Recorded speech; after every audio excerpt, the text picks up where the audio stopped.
Ui, masakan hari ini memang sedap sungguh hari ni. Dia semua ada special sungguh hari ni. Kalau macam ni dah, abang tak pergi mana lah. Di sini je. Mana tak dia. Memang sedap sungguh ni masakan ni. Allah terpuji Allah ni Al-Mu'ad ni. Tengok. Dia. Abang tak pergi mana belum jadinya dia. Amboi, takkan masuk macam ni pun sedap, tak sanggup sampai tak pergi ke mana. Tak pergi mana. Sedap, memang sedap ni. Masakan ni memang terpuji lah ni. Oh, kerana masuk je abang puji melambung. Tu surat nikah dalam fail tu, surat nikah siapa? Hak bila tu? Tu hak tiba tengok cerita tu, tarikh dia tahun berapa tu.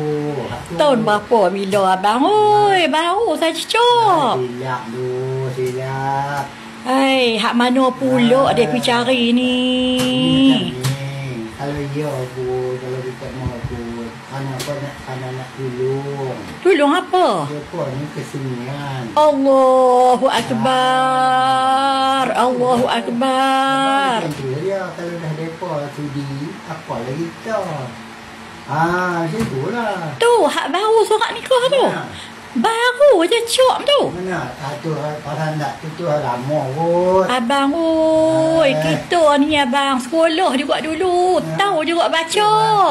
Tarikh baru saja lagi. Cuba tengok hujung tu 25 ke 23 ke? Allah boh 5 dengan 3 takkan kita tak kenal abang oi. Itu silap tulis. Isyabang dia temberang sungguh loh. Ish. Abang duk pergi cari tang mana ni? Bau sangat lagi ni. Itu kah? Pergi cari tang mana? Awak rasa macam mana? Rasa tak boleh ke apa kena? Tak boleh apa dah cop dah tu. Yang cop tu tak salah yang tu. Yang tu lupa kalah ni. Kita tengok ni makanan ni. Ni makanan ni memang. Dia duk cari tang mana loh. Tak salah dia kecap-kecap benda tu hati lupa kan. Ni kita tengok ni makan ni. Yang hak mau ke abang pun dia tak fikir 10 kali no. Dah dapat yang betul yang dapat mau tu tak apa. Lepas sini. Kawan-kawan nak ada juga lah teman. Ni, isteri abang ni. Duk ada di depan ni abang oi. Abang fikir habis dah ke abang oi. Kalau kata pasang pun hak ni tetap tak lupa. Macam tu lah. Allahu Akbar. Mana abang belajar sampai lagu ni ha?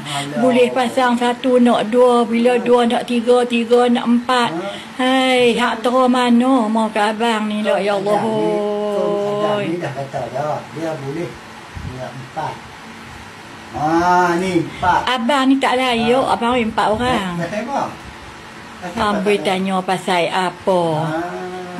Umur abang ni tak layak dah. Umur abang ni banyak buat amal ibadat dah bang. Bukan duk nak menikah banyak. Dia bukan cara macam tu pun ibadat dua tu. Amboi. Tolong mendirikan masjid. Allahu Akbar abang selera hilang habis dah abang Sila abang sila lah abang makan seorang kita selera habis dah. Tu mendirikan masjid. Mendirikan masjid ni bagus tak?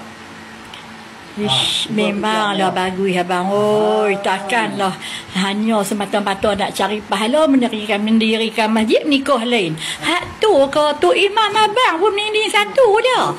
Yang abang pergi cari banyak ni siapa? Kebaikan. Hak tu kita tak boleh. Yang tu nak belajar sangat, nak tolong-menolong dapat pahala. Yang tu pandai sangat nak tolong. Tapi tak susah hati lah. Hati tu kita jaga tengok tu sebelah bulat.